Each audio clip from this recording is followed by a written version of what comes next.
Wrestling with God, episode number 20. Oh, I turn my headphones up, man.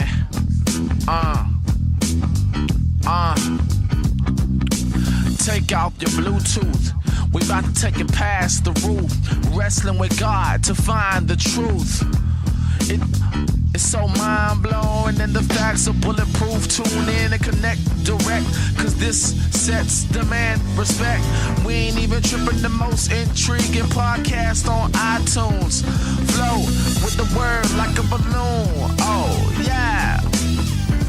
Welcome back to another episode of the Wrestling with God podcast, and I'm your host, Scott Blair. Our sponsor for today's show is the Darrell C. Porter Evangelistic Association. And Darrell Porter wrote a book called Spiritual Warfare Prayer more than 2 decades ago, and believers have been benefiting from its contents ever since. Now, maybe you got an area in your life that you need to gain victory over your spiritual enemy. You need to learn how to pray effectively against the attacks of the devil. And again, since it was first written over 25 years ago, Christians worldwide have experienced God's victory and deliverance through this book, Spiritual Warfare Prayer. But now, unlike 10 years ago, it's a lot easier to get your hands on this book, and this powerful prayer is now available in ebook on Amazon.com for only $2.99. So I want to encourage you to get yours now by going over to oneaglewings.com/warfare. That's oneaglewings.com/warfare. Pick up that book by Mr. Porter and let him know you heard about it on the Wrestling with God podcast, and thank him so much for his support. And speaking of books, I have to say a huge thank you to all of you in the Grapplers Church community for your support this past weekend in our Amazon book sale promotion. We put the book down to 99 cents for this last weekend of July 26th. And together, you and I flooded Twitter and Facebook with posts about it. And I know I probably annoyed some of my friends, and you guys shared it with your friends, and you bought it as a gift for other people. But what happened was we ended up breaking the top 10 in 3 different categories of Christian books. And it's just been one of the greatest weeks I've had lately, and I am so grateful to all of you and all of your support. And you know, the book was up there beside Joel Osteen and Gary Chapman and some of these other phenomenal writers. And truth is, you know what, you guys, everyone knows it, I'm just a hack. I mean, I'm not classically trained in writing. I don't have a huge publishing company. I don't have editors and marketers supporting me. But I want to use that point to remind you of something. It's something I got reminded of this week, and it's this. If God calls you to do something, then you're qualified, and you don't need anyone else's permission. So God and I are doing this together, and we are a majority. So, yeah, I'm a hack, but God used this hack to touch lives. And I'm telling you, it's evident in the emails I get. It's evident in the reviews that I'm receiving from people I've never met. It's evident in the comments on the book and on the blog. So I want to encourage you to stop listening to negative people who say that you can't do this, you're not qualified, and you shouldn't. God, you know what? God usually calls us to do stuff we aren't qualified for. And that's usually the best way, because we don't get in the way and we know it's all Him. So I know that it's all Him doing this work through the books. And if you haven't picked it up, it's still on sale for the rest of the week at $1.99. Just search for Scott Blair or Wrestling with God on Amazon Kindle and it will pop up. So I should be very intimidated to even speak about writing books or, for that matter, doing interviews anywhere near our guest today. Because as you're going to hear, he himself is a very polished and phenomenal writer, as well as a guru on interviewing. But I got to be honest, I wasn't intimidated because he's just the nicest guy ever. I don't know how else to put it. He's from Australia. He's now living in Oxford. So he has this mixed kind of accent, and it's just so cool and calming. It just reminded me of, I don't know, like talking to maybe Hugh Grant or something. So even though it was a very tough topic, he made it very easy to talk about. I know you guys are going to love this interview. He's so full of wisdom and experience, I could have literally talked to him for hours. And in fact, I think I almost tried. Even after the interview, I just kept pushing the guy for questions. So poor Sheridan, I apologize. But he was really hospitable with his time, his knowledge. I do look forward to talking with him again and to continue reading and listening to what he's doing around the world. But I'm not going to keep you any longer from the young Hugh Grant of Christianity. Sheridan, that's how people are going to start introducing you, so don't be mad at me for it. But Grapplers Church, let's grab a hold of God and don't let go. And our guest today is Sheridan Voysey. Sheridan, are you ready to wrestle with God? Oh, I hope so, Scott. I've been doing it for a few years now, and I haven't gotten tired of it yet. So, yeah, let's do it. Well, for those of you who are not familiar with Sheridan, he is an author, a writer, a speaker, a blogger, a broadcaster on faith and spirituality. I don't know how he wouldn't be on anyone's radar. The fact that you are the author of 5 books and have done over 2,000 radio interviews. And now, Sheridan, I don't want you to be intimidated by me because I've done around 100 interviews now. Uh-huh. So I'm getting pretty good. Absolutely. No, you've got all the goods there, Scott. You don't need to worry about that. And yes, I'll feel intimidated, especially by the end of this interview, I'm sure. Yeah. Well, you can relax. I know what I'm doing. Thank you. I don't have 2,000 interviews, but I'm learning. Yeah. But for those of you who have somehow missed you, would you mind taking a few minutes to kind of tell us a little bit about yourself, like where you're from, who you are, what you do? You can probably tell by the accent that I'm not originally from where we're talking to each other from now. I'm in the UK now, but originally I'm a Brisbane boy from Australia. I grew up there. I then had a few years over in Perth in Western Australia, the most isolated city in the world. And then my wife and I moved and we spent 5 years in Sydney, which is probably where I'd actually go back to if I was to go back to Australia. And then we've been here in Oxford for the last 3 years. So I'm an Australian boy originally, certainly feel a little bit more international these days with the way I'm able to kind of get around the world, which is a lot of fun. I came to faith when I was about 18 or 19. I'm obviously not a very good evangelical because I never wrote the date down. And I've had experiences where I have questioned my faith. One of the biggest times was when I went through theological college. And of course, then there's been some difficult times since. And I've had a lot of experiences where I've gone, you know what, there's no other explanation for the order in the world and for grace and beauty and goodness and truth and all sorts of. So I've never been experiences where I've had absolutely no doubts at all. So my Christian faith is incredibly important to me. It hasn't gone unchallenged. And particularly, you mentioned those 2,000 interviews. So many of those were actually with people that didn't come from the Christian faith. And so my faith has been continuously challenged by the Alain de Bottons of the world or other atheists. So it's kind of been one of those. It's been an interesting old 20 years walking with God, I guess you could say, Scott, where it's been one of enjoyment, questioning, sometimes doubting, then followed by another epiphany. What do you do now? Is it just the book writing? Do you pastor? Are you evangelist? Definitions have always been difficult for me. I have been a full-time pastor. I've been on church boards before. The last 10, 15 years, really, if you want to kind of put any phrases to it, is really basically what you said in the intro. I've been a writer, a speaker, a broadcaster. The amount of time I've spent on each one of those has kind of changed, even as to kind of 3 or 4 years ago, where broadcasting was my main job. I was hosting a national show across Australia, and then doing a little bit of writing and then doing a little bit of speaking. Now that I've moved to the UK, and we'll probably get into the story as to how that came about soon, really it's kind of switched the other way around. And so I'm predominantly writing and speaking. And at the moment it's been speaking followed by writing. I'm trying to get some writing time back. And then I'm popping up as a guest on the BBC and on other radio shows, kind of both here in the UK, in Australia, and also in the US. And of course, speaking to people like yourself on podcasts. So it's kind of changed for me the last little while. So full-time writing, speaking, bit of broadcasting on the side right now.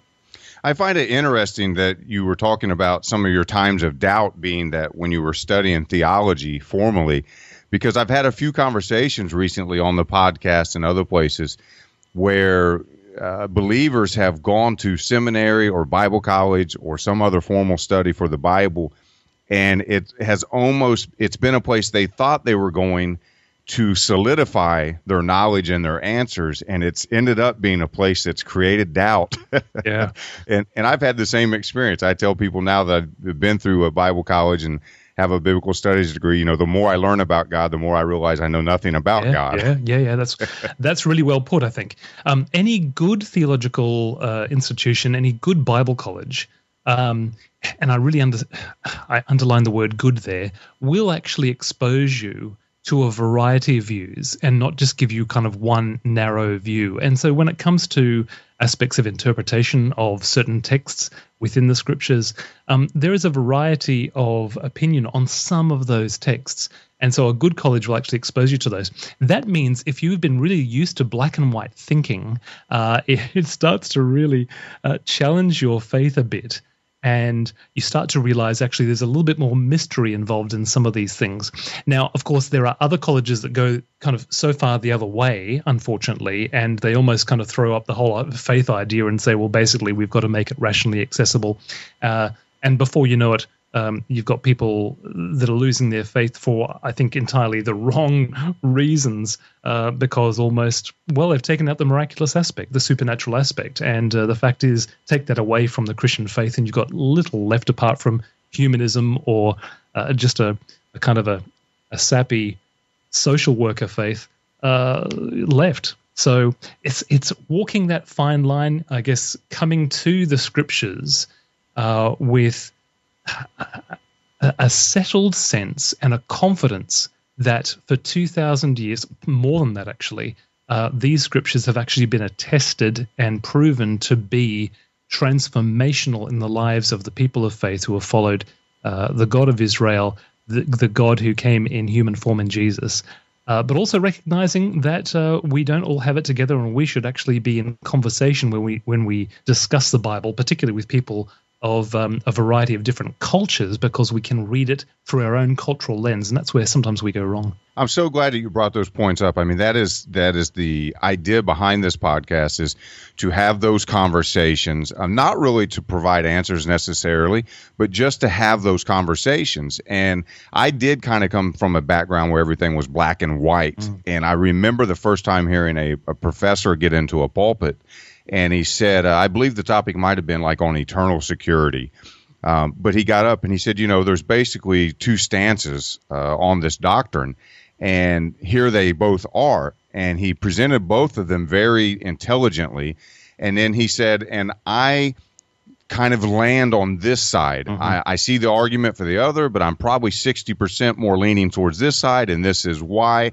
And it was the first time I had really heard anyone present it. There are certain doctrines, obviously, that there's no room to debate, and we can't move on them. But there's a lot in the Bible that we can't honestly say that we know for a fact that is what the interpretation means. If we did, we wouldn't have several hundred denominations, right? Because we all see it differently. Yeah. So I'm really glad you brought that up. Yeah. It's just so important, and I'm so glad that you're having these conversations in, because it's just, there is a whole bunch of space in the middle in which we can have just some wonderful conversations. Yeah, I read a interview with Drew Dick, the author, a Christian author, recently, and he wrote a book on why young people are leaving the church in their early adult years. And one of the primary reasons listed was the church was not providing a safe place for them to doubt or to ask questions. Right. And so I do think that this type of topic and conversation is much needed among the believers. Yeah, indeed. I first interviewed you on another podcast that was primarily focused on marriage. And we talked quite a bit about one of your books, and I just became so intrigued with that book and that topic with you that I knew immediately I had to have you here on the Wrestling with God podcast. And as soon as we stopped recording for that interview, I asked you, can I contact you later and please have you on here? Yeah. And that book was Resurection Year, Turning Broken Dreams into New Beginnings. And I believe I read it's been shortlisted for the 2014 ECPA Christian Book of the Year Award. So congratulations on that. Yeah, thank you. Up against luminaries like Adrian, Philip Yancey, and just lightweights like that. So I never had a chance of winning, but it was wonderful to be shortlisted. What an incredible experience that must be.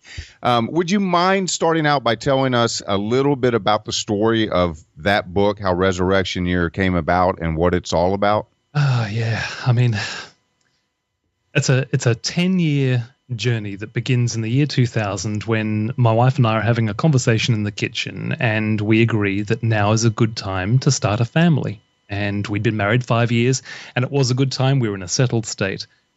And from that point on, Scott, we didn't realize, we just didn't realize the journey that was going to be ahead of us from that point on.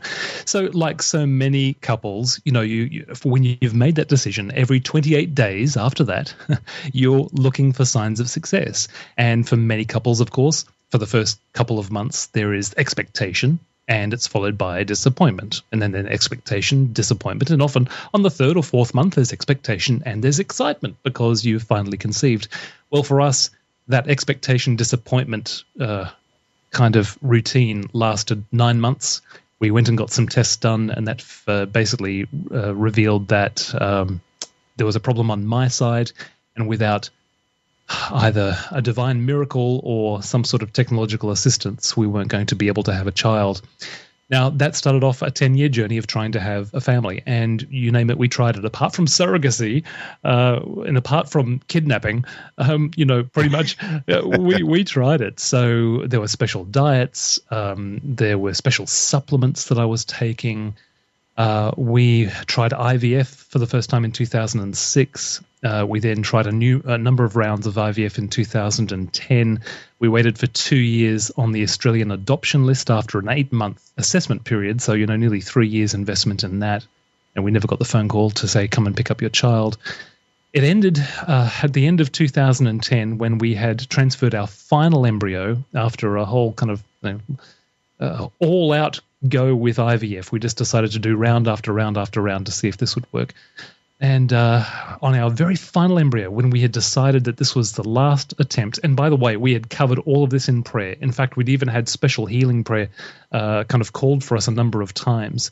And this final embryo was transferred, and we got a phone call from the IVF clinic saying, congratulations, it's all looking good. And unfortunately, a few days later, on Christmas Eve, we got a phone call from the same IVF clinic saying, we're so sorry, we got it wrong. And that was the end of our journey. My wife walked into our room, put the phone down, curled up in a fetal position, and began bawling her eyes out. And that was really where our 10-year journey ended.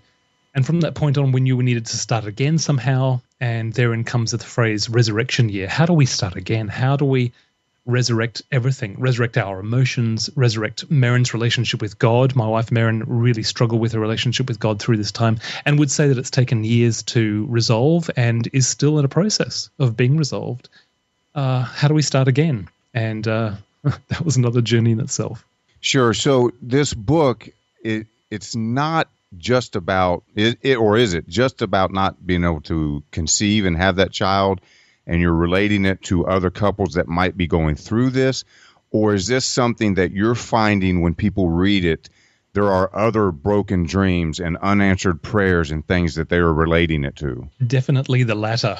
I really didn't want to write a book about our story. I certainly didn't want to write a book about infertility for two reasons. I didn't think I was qualified to write a book about infertility, even though we'd been through all of that experience. There's so much more to it. I didn't feel I was qualified. But secondly, I didn't want to be known as the infertility guy.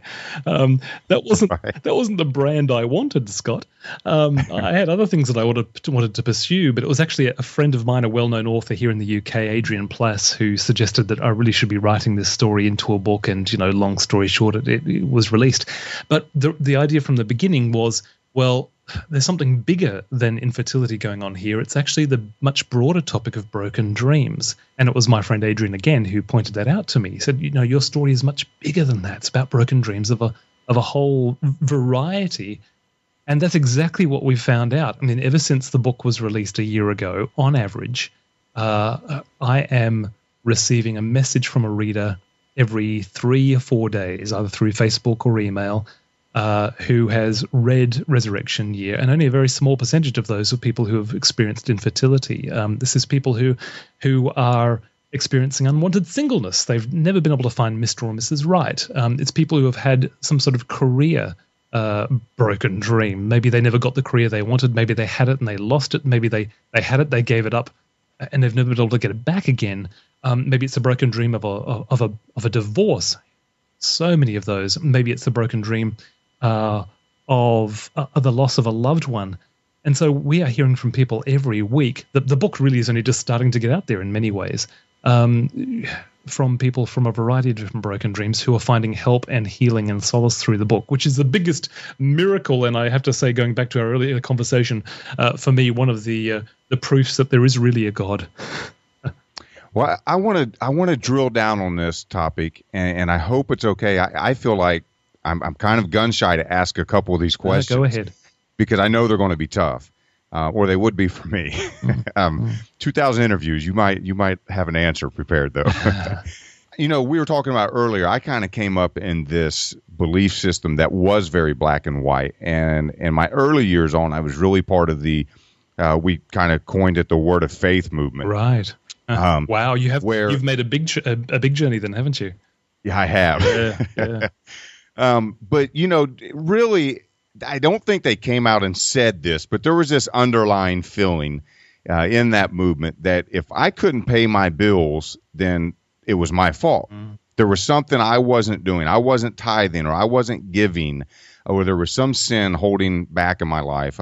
If I couldn't get pregnant, it was some punishment for God.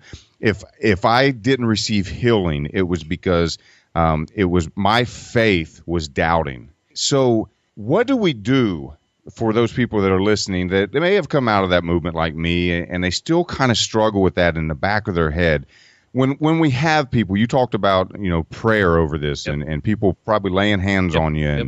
and you guys went through all of that. And so I don't even know where to begin. When God is just silent on these issues, or when we're not getting you have every entitlement to a child just like any other couple. And I'm sure I probably would have had moments in your shoes. I would have shook my fist at God and said, I'm even more entitled. That's not the truth. But I would have felt like, I'm serving you, and I'm in ministry, and I'm doing everything you've asked me to do.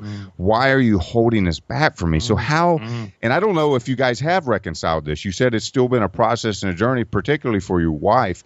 But how have you guys been kind of reconciling your faith and this to Scripture? Yeah, that's a huge one. I've got a whole chapter in Resurection Year where we spend a couple of weeks at L'Abri. Some of our listeners will know about L'Abri. Francis Schaeffer and his wife Edith started L'Abri, back in the 50s, and basically it was just the friends, the university friends of their children, coming home and asking big questions about existentialism, etc. And it became this kind of worldwide movement of just those safe places to come and ask the big questions about life and faith and God and stuff. And we spent a couple of weeks there, where Marin in particular, she really wanted to work through that big question. Why did you stay silent to us, God? And why did you not give us what we want? I haven't come from a word of faith background, but funnily enough, Scott, all the questions and the issues that you raised in that little conversation you just had there, I actually raised myself anyway. So I think what has happened in our experience is that Marin and I took one of two very common responses and roots when it comes to this whole area of why doesn't God give us what we ask for. One response is we turn inward and we say it's got to be something wrong with me. That's the way I went. And so I had years of basically saying, okay, Sheridan, it can't be God because God's perfect and he's all good, and it's got to be something with you. And so I was also looking for some sort of secret sin that was holding back the child. I was looking very much about the fact that I probably didn't have enough faith. Maybe if I just had more faith, maybe I somehow, shook up the bottle of faith so it really exploded, that kind of thing. Maybe that's what it would take. And so particularly towards the end of 2010, when we were going through our final rounds of IVF, there were 2 or 3 embryo transfers, where I did exactly that. I exercised faith. I decided, okay, I'm not going to ask God anymore. I'm just going to command a blessing. I'm going to expect. I'm not going to ask. I'm going to expect. All of that kind of stuff, which I'd never done before, but that's what you do when you're desperate. And we had no response from that. My wife took the other common reaction, the other common path, and she blamed God. And so she said, well, maybe God isn't good. She never doubted that God was there. Her response, actually, funnily enough, was quite a biblical response in terms of the story of the Jews in the Old Testament. They never doubted God's existence, but they did very much question his goodness, particularly when they're going through the wilderness. And that's exactly what Merrin did. And so it started to affect her faith. Maybe God's not a good God. Maybe he doesn't love me. And so those are the two responses that we had. Now, in terms of the big resolution to all that,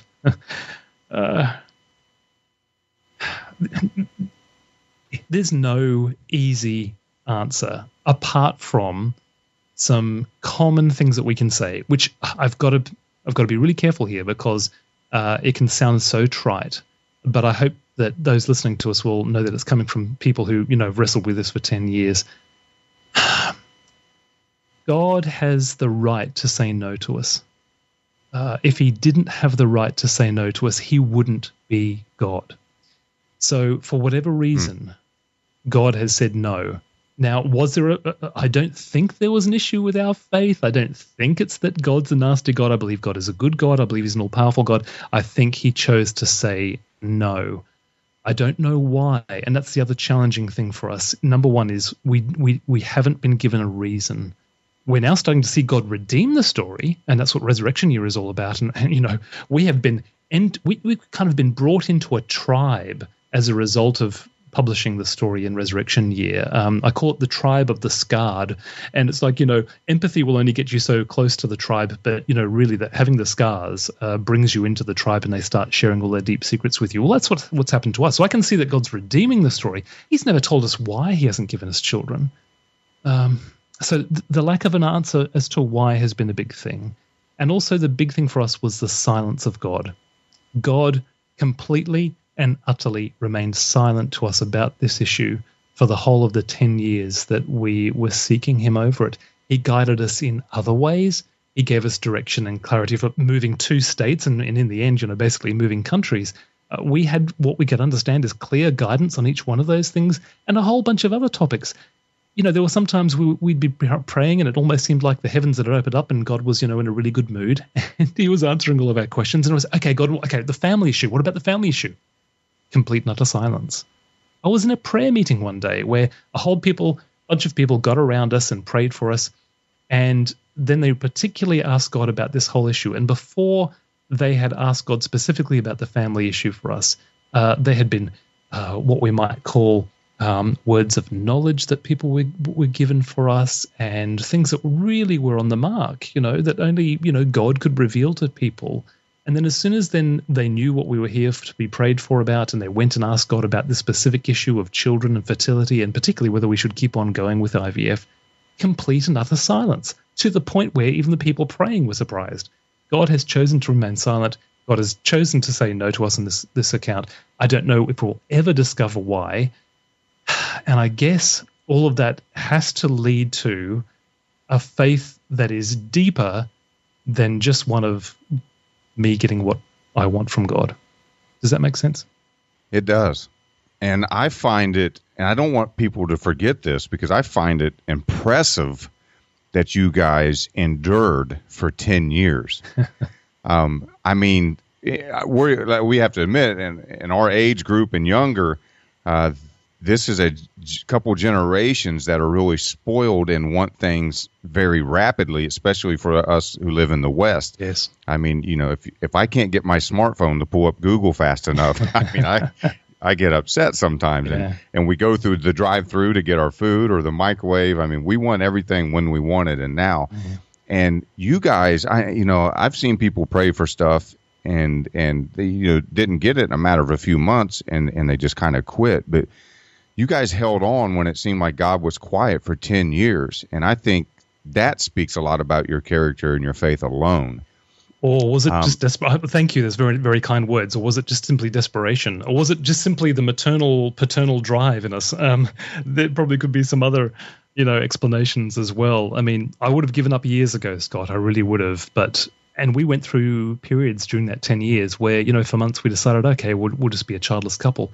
But of course, it's very hard to turn off that that drive to hold your own child, to hold a little us if you're married. And that kept on coming back, particularly for Merrin. So yeah, we walked a long path, but to some degree, I'm not too sure we could have done anything else apart from that. This is probably going to be a tough question as well, and I'm not sure you'll have a direct answer for it. But, you went 10 years trying to make this happen, and then you came to a point, and I guess the question is this: how do you know when to let a dream die? Yeah. Because there may be, I think it's got to be such a scary question to answer, because there's somebody that probably will be listening to this who is praying for the reconciliation of their marriage, somebody who's praying to get pregnant and start a family, somebody who's praying for a healing or whatever it is. And I'd be afraid to answer it, but how did you guys know it was maybe, or did you? How did you know it was time to let that go and to move on? That's a brilliant question. It's the ultimate question, really. And I've spent a lot of time ever since we made the decision to move on, really reflecting on it. In fact, I've written a blog post about it. So if people go to sheridanvoysey.com and then go to the Resurection Year tab, you'll actually find it fairly soon under there. It's called When Do You Let a Dream Die? Again, no easy answers here. In the end, Merrin and I let the dream die because ultimately we were exhausted, and we realized that after 10 years we'd given it a really good shot. We couldn't be charged with not trying this wholeheartedly. So we had really tried so hard, and after 10 years it was time to move on. We felt like our lives had been held over for a long time, and we had to move on. And I think particularly for Merrin's psychological health too, not to mention her emotional, her spiritual health, we just needed to move on. That's the thing with infertility, as opposed to, say, menopause or a number of other medical conditions where you can't have children, is that sometimes the decision is actually made for you by the biology or maybe some sort of other situation. For us, we had to make the decision ourselves, and that's, of course, is always the most difficult thing. There's a couple of things that you could say. I think one would be, let the dream die when God actually says to let it die. Now, that's a nice, easy one. Sometimes God does that for people. He didn't do that for us, so you need to go on and give some other reasons. I think when the dream is damaging us, it's worthwhile at least putting the dream on hold, if not starting to consider actually letting it go. When the dream is damaging our relationships, Merrin and I made a decision very early on that pursuing a child was not going to get in the way of our marriage. Now, it challenged our marriage, I've got to tell you. But that commitment that we made really held us in really good stead, because we now know the pressures that are on an infertile couple, and the way that you can be on different pages sometimes. We would spend hours talking things through, praying things through, and sometimes as a result we'd come out still on different sides of the argument. I'd want to finish things and she'd want to keep on going with the IVF or whatever it might be. It was a tough one, but we did make the decision that pursuing a family would not be at the cost of our own relationship. So that was a really important one. I think when the dream has become an idol, I think when this dream, whether it be a career, whether it be a marriage partner, whether it be a child, I think when it becomes an idol, you are revolving your whole life around it, where ultimately you are worshipping it. It's going to be the center of your life, and it's kind of becoming the thing that is going to give you ultimate meaning and purpose, security in your life. I think then you've got to go, let's hold back here. This is now taken the place of God in our lives, and we need to severely question it, if not maybe even give the dream away. I would also suggest that you could let the dream go away, or maybe let the dream at least be revised, if not let it go altogether, is when it interrupts your true vocation. And ultimately, as Christians, our true vocation is to love God and to love others.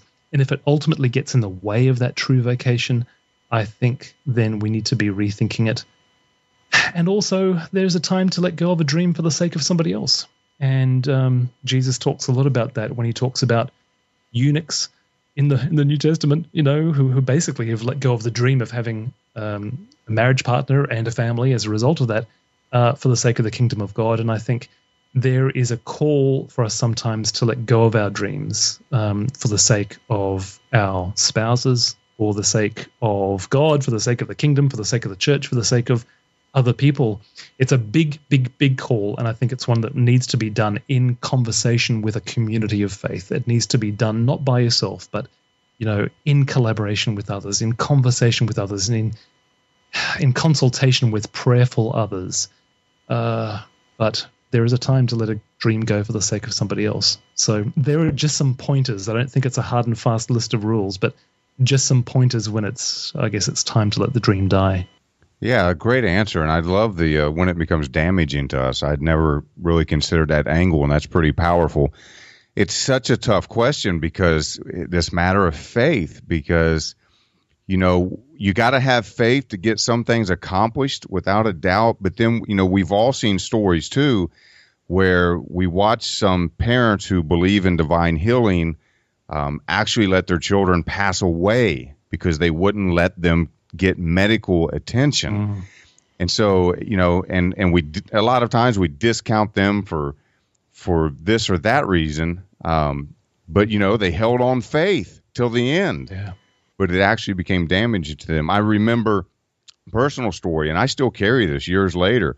But this was probably 15 years ago or something. But my wife had a goiter in her neck, and it was causing a lot of health issues and hormone issues with her. And the doctors advised that she have it surgically removed, and because it was only going to continue to get worse, and it was just killing her energy. She could hardly get anything done, real lethargic. And, we had prayer and different things for a matter of months, and, nothing really came about of it. And so when we felt like we kind of had let it go as far as we could medically without damaging her worse, we went ahead and opted for the surgery. And I remember a colleague of mine, a co-minister, I was alone with him in a hallway, and he found out that she was getting the surgery, or she had just had it. And he looked at me with just disdain, and he said, "I can't believe you didn't wait on God." And I still carry that to this day. I mean, I carry the anger from him saying that to me because I was only trying to protect my wife, who I loved. I carry probably some shame because maybe I didn't have the faith. This was somebody I looked up to, that he had, and maybe I let God down. And I mean, it opened up a Pandora's box for me and caused so many problems. And gosh, that's astounding, Scott. That's astounding, and particularly from somebody who sounds like a bit of a mentor, somebody like who had some sort of spiritual influence into your life. That is so. A question to you, and you might have already covered this, in the podcast some other time, and our listeners might get bored of it. But how did you make the move then from that kind of approach to faith, which, by the way, only takes a couple of verses of Jesus and really kind of amplifies them out of all proportion? If you want to find suffering and questioning in the Gospels, well, you'll find it first of all in the life of Jesus anyway. So how did you make the move out of that into something obviously a little bit more balanced? What happened with me was I spent a number of years. I came to faith when I was 18 years old. No upbringing in church whatsoever. And for about the first, 15 years in that faith, I was born into a particular church belief that was very Pentecostal, charismatic, evangelical. And everything that since I was born again there, I just assumed, that's where I met God. So God was there, and what these people were doing was all correct. And so I just let everything be handed down to me from those who mentored me and those who preached in our circles and those who wrote the books that we read and things of that nature. But I started challenging as a youth pastor in my youth. I started asking, why are you Baptist, or why are you Pentecostal, or why are you atheist, or whatever their particular belief was. And most of them answered the same thing. Well, because my parents were. It's what I was born into. And really, I didn't realize that I was doing the same thing. I had been born into that, and I was just taking everything as a hand-me-down, and I wasn't wrestling with God for myself. I wasn't diving into those scriptures and saying, and I told people I was, and I told the youth too, But I hadn't realized that really was not the case with me. And the gentleman who said that to me, he had good intentions, I'm sure. Yeah. But I was of the same pride and the same arrogance. I thought we had the corner on truth, and that if, you walked out these certain things happened. It was just a formula. And in the middle of probably the highest time of my ministry, with all my pride and arrogance and Phariseeism, God knocked me off my high horse, and I lost everything. I lost my marriage. I lost my ministry. I lost my reputation. I lost it all. Wow. And I lost everything except for what you were talking about earlier. It was never a doubt that God exists, but just, what's going on here? What's wrong with it? Why is he not good? Why is he doing this to me? What's wrong with the church? And so I never lost sight of the cross. I never lost sight of who Christ was in God, or any of those things. Those sound doctrines at the very basic that unite us all was always there. But I threw everything else out. And I said, I am going to wrestle with God myself and rebuild on this foundation alone, and on my experiences, on what he tells me. Yes. And so that kind of started me on my journey. Wow. So I went from very legalistic to very grace-centered, and now I'm kind of finding my balance in the middle. Yes. I think it was Martin Luther who described it, or possibly as a drunken cowboy. He falls off one side, and when you prop him back up on the horse, he falls off the other. Yeah. That's kind of been my journey. Yeah. Wow, that's profound what you've actually said there, because, there is a humbling that happens when you go through an experience like yours. And, I can only just imagine what that experience was like. There is a humbling when you go through an experience like ours, because you're not in control, and everything that you thought was going to happen didn't happen. Even if it was just the expectations that we all have, you grow up, you get married, you have children. That's what everybody expects is going to happen to them, most people anyway. And that wasn't going to happen. And then we, bring into the idea, the whole idea of, God being a powerful God who does heal. And I still believe he heals, as I'm sure you do as well. Exactly. Me too, yes. It's just that, sometimes he doesn't do it. He doesn't tell you why he's not going to do it. And yet, I think this is the key thing that comes out of your story, is that if we do walk through that valley, and my goodness, what a dark valley it would have been, and we keep walking with God, then there is a richness and a humility, and there is a wisdom that comes as a result of walking through that, that wilderness. I call it a wilderness experience. It's the same thing for us. If you keep on going, I've met a number of people who have gone through started to go through the valleys, go through the wilderness experiences, and then basically give up and say, okay, God isn't there, I quit. And it's tough, and I get that now. And yet the people that I have interviewed over the years, that I've spoken to, the story I've just heard from your lips, if you keep on walking with God and you ask the questions and you find a safe place to ask them, and find a couple of, doubt buddies, I think is what Philip Yancey might have said to me in terms of a term, doubt buddies, people who aren't necessarily going through doubt themselves, but are just warm people who will sit there, listen to you, and help you respond and work through some of these questions. You really can have a stronger, deeper, richer faith. It may not be as victorious or as flamboyant or as, use the word arrogant, overly confident. Yes. But there is it's a confidence of a much deeper, more settled sense, and that is what I've seen in people that have continued walking through that difficult time, just like you've done. Yeah, I love the word used, richer. Yeah. Because I probably would say, honestly, in some areas I don't have that confidence I used to have, Yep. but what I have is so much more of a richer experience in my relationship with Jesus. Yes. So now I wasn't so intentional on coming back.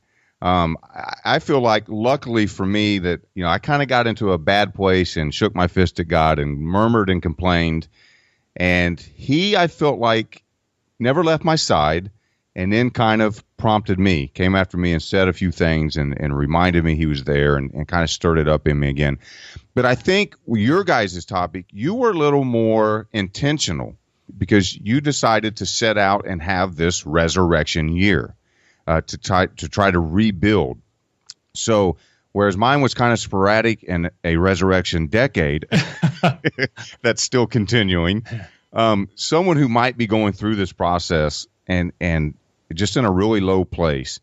How do you have a resurrection year? How do you, and I know you probably don't want to give away all the book. They need to buy it and read it.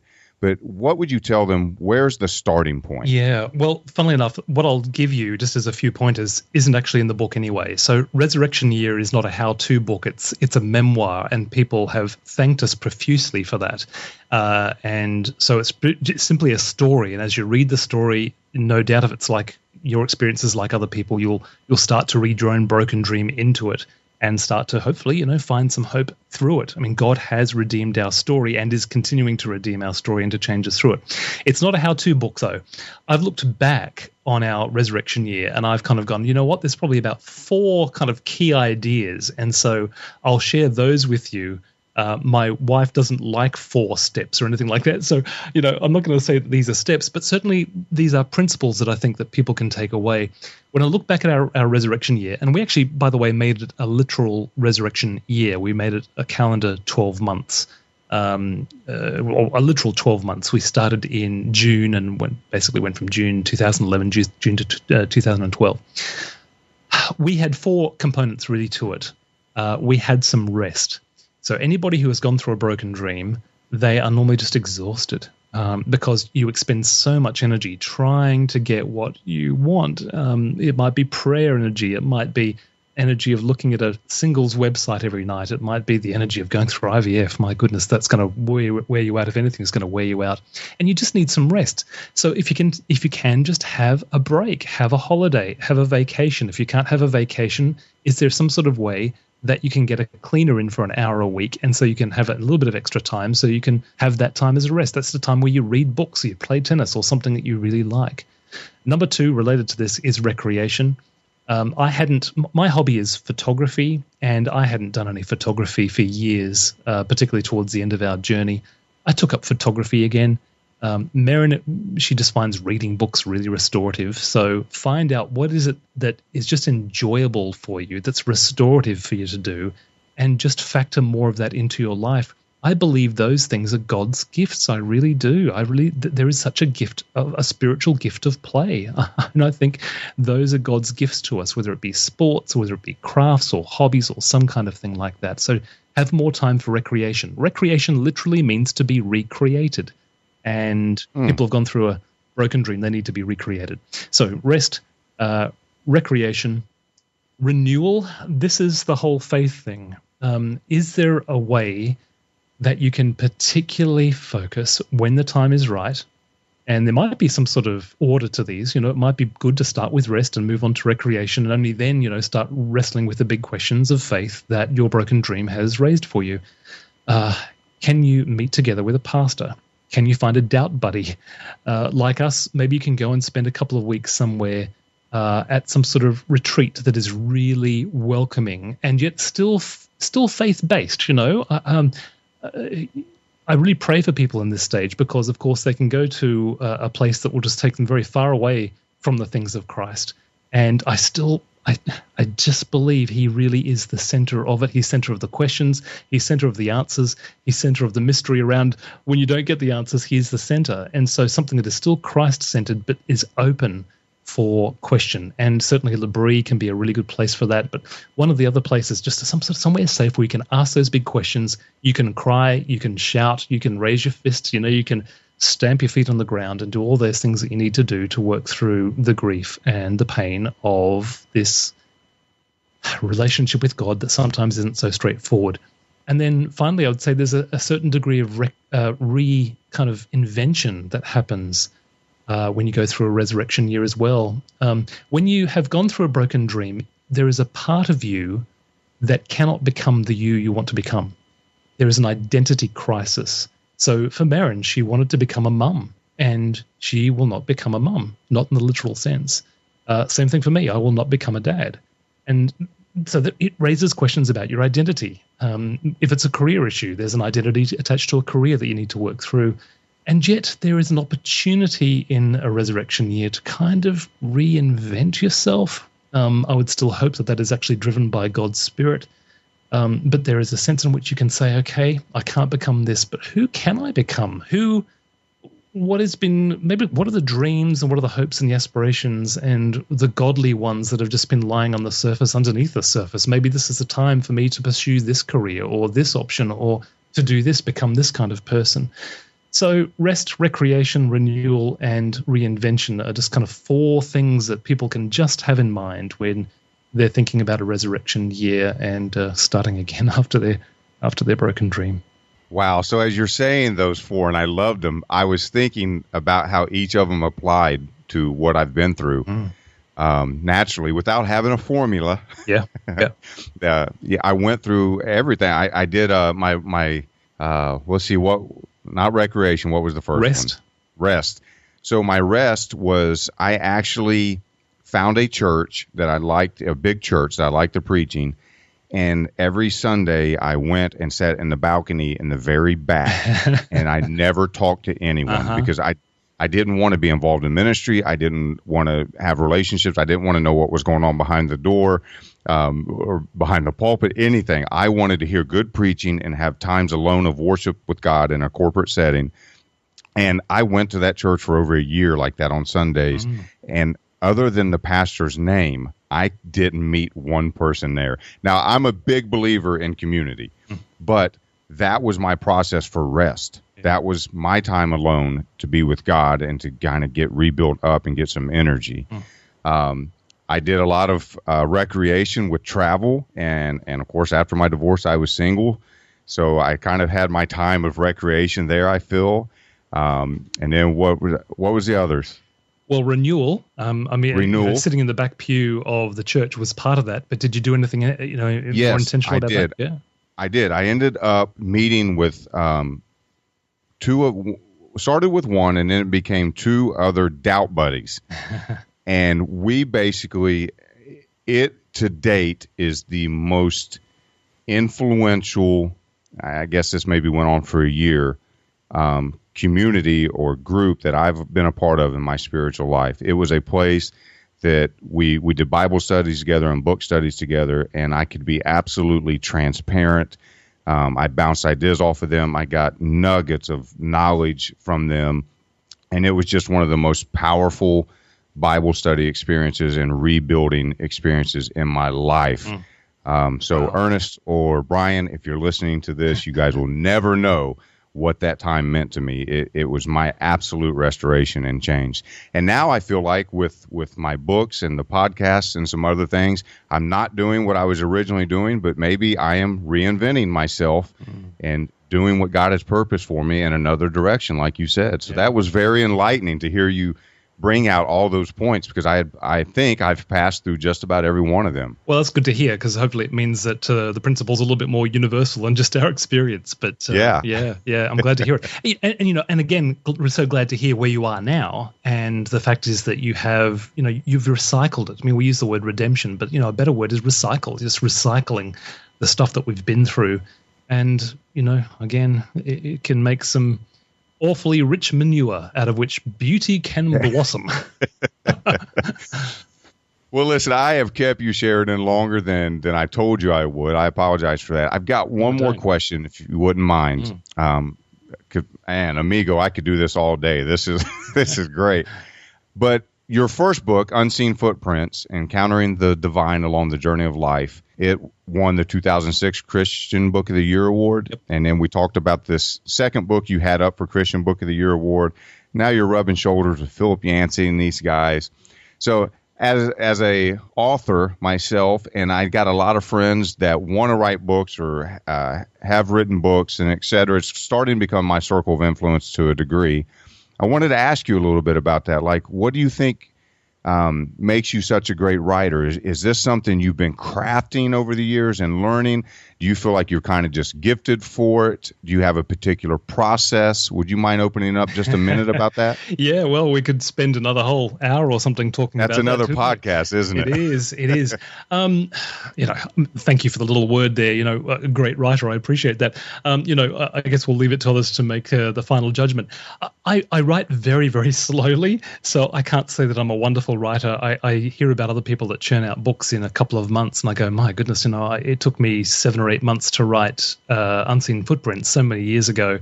And it took me about 8 or 9 months to write Resurection Year. And this is pretty much full-time, well, with a couple of breaks in between, but wasn't, far off full-time, because I really do want to craft words. I want to spend time on metaphor and simile, and I want to create visual images in the reader's mind. And that is how you become a great writer. Ultimately, great writers, like great preachers, great communicators, great speakers, they speak visually. And so that's one tip I would say to anybody who's interested in writing is continue to master the craft of writing in such a way that explodes images in people's minds. So master story, master metaphor, master simile. If you do that, then you will become a very, very fine writer. There's a whole heap of things that people would say. They'd talk about, writing every day. I don't write every day. I would like to be writing every day, but ever since Resurection Year was released, I've just been kind of busy mopping up the mess since, and kind of, doing speaking and things like that. So I really need to get back to that, but it is a very good discipline to have because I'm going to have to kind of get back into that now. And my best ideas come, I know it sounds so cliched, and I know it sounds syrupy and soppy and sappy and spiritual, but, they really do come when I pray. The best experiences that I have of inspiration always come normally when I'm by myself, normally when I'm in a relaxed mood. I might be sitting in a cafe, I might be out in nature, I might be sitting on a park bench, I might be, downstairs sitting on the lounge with a journal. Never ever, by the way, sitting here at my desk. But they always come, and they always come when I'm in a prayerful attitude. And if I have a writer's block, I lie down on my bed and I pray, and it might take me an hour, but normally there'll be some sort of little link made and I'll be able to move on to the next bit that I have to write.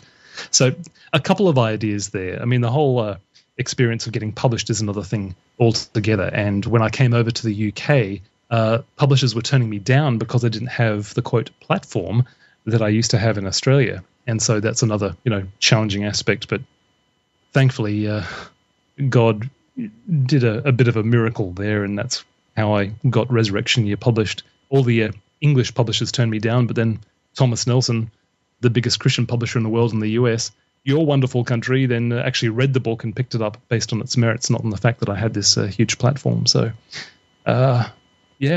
keep on writing, keep on praying, keep on mastering the craft, and get gutsy, tough, no-holds-barred critique from people who really will give it to you.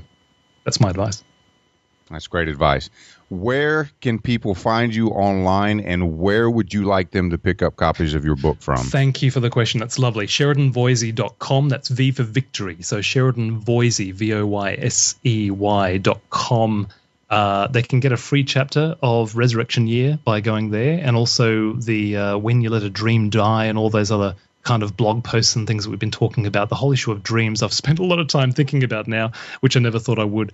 They're all available there as well. You can get the book there. Otherwise, Amazon, Barnes & Noble, all the regular bookstores should be available, by the way, at the Christian bookstore down around the corner from you, even if it's just simply by request. So, yeah, appreciate that. Sheridan, thank you so much for your time today, sir. So good to talk to you, Scott. Thanks so much. Well, that's it for today's episode of the Wrestling with God podcast. Thank you once again for tuning in. And just as a way of continued support, if you really want to help us out, make sure that you click that subscribe button in iTunes or Stitcher. That really helps the ratings and exposure that we get with iTunes and Stitcher if you're subscribed to it. Also, if you have not done so, please leave a hopefully 5-star rating and review. It only takes a minute just to post that up there, but it really helps get the word out.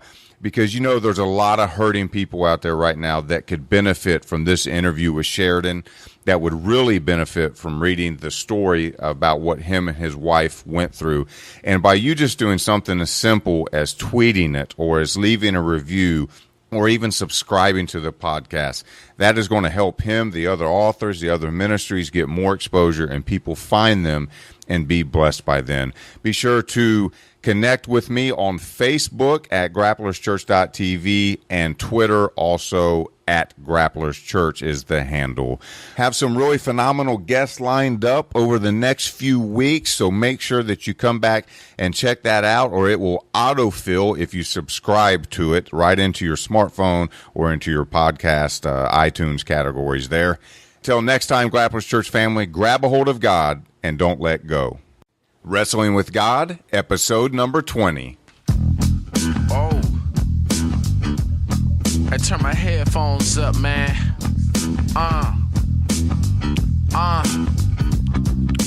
Take out your Bluetooth. We about to take it past the roof. Wrestling with God to find the truth.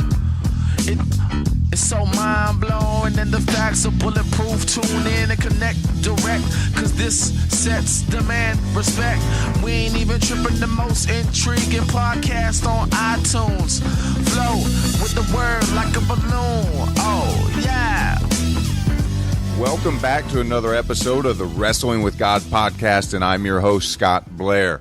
Our sponsor for today's show is the Darrell C. Porter Evangelistic Association, and Darrell Porter wrote a book called Spiritual Warfare Prayer more than 2 decades ago, and believers have been benefiting from its contents ever since.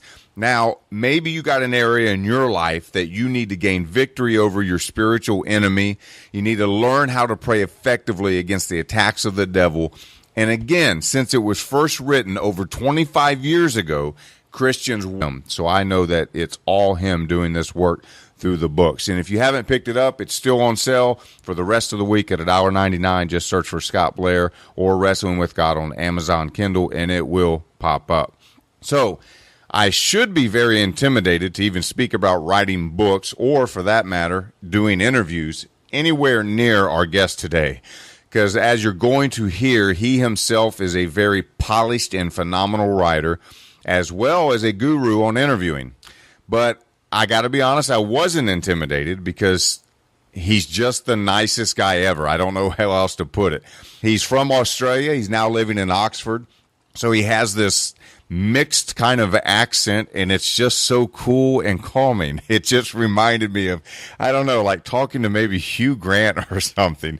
So even though it was a very tough topic, he made it very easy to talk about. I know you guys are going to love this interview. He's so full of wisdom and experience. I could have literally talked to him for hours, and in fact, I think I almost tried. Even after the interview, I just kept pushing the guy for questions. So poor Sheridan, I apologize, but he was really hospitable with his time, his knowledge. I do look forward to talking with him again and to continue reading and listening to what he's doing around the world. But I'm not going to keep you any longer from the young Hugh Grant of Christianity. Sheridan, that's how people are going to start introducing you, so don't be mad at me for it. But Grapplers Church, let's grab a hold of God and don't let go. And our guest today is Sheridan Voysey. Sheridan, are you ready to wrestle with God? Oh, I hope so, Scott. I've been doing it for a few years now, and I haven't gotten tired of it yet. So, yeah, let's do it.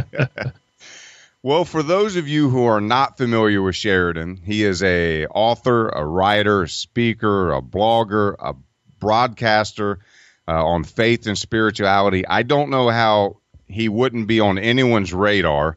The fact that you are the author of 5 books and have done over 2,000 radio interviews. And now, Sheridan, I don't want you to be intimidated by me because I've done around 100 interviews now. Uh-huh. So I'm getting pretty good. Absolutely. No, you've got all the goods there, Scott. You don't need to worry about that. And yes, I'll feel intimidated, especially by the end of this interview, I'm sure. Yeah. Well, you can relax. I know what I'm doing. Thank you. I don't have 2,000 interviews, but I'm learning. Yeah. But for those of you who have somehow missed you, would you categories of Christian books? And it's just been one of the greatest weeks I've had lately, and I am so grateful to all of you and all of your support. And you know, the book was up there beside like Joel Osteen and Gary Chapman and some of these other phenomenal writers. And truth is, you know what, you guys, everyone knows it. I'm just a hack. I mean, I'm not classically trained in writing. I don't have a huge publishing company. I don't have editors and marketers supporting me. But I want to use that point to remind you of something. It's something I got reminded of this week. And it's this. If God calls you to do something, then you're qualified. And you don't need anyone else's permission. So God and I are doing this together, and we are a majority. So, yeah, I'm a hack, but God used this hack to touch lives. And I'm telling you, it's evident in the emails I get. It's evident in the reviews that I'm receiving from people I've never met. It's evident in the comments on the book and on the blog. So I want to encourage you to stop listening to negative people who say that you can't do this, you're not qualified, and you shouldn't. God, you know what? God usually calls us to do stuff we aren't qualified for.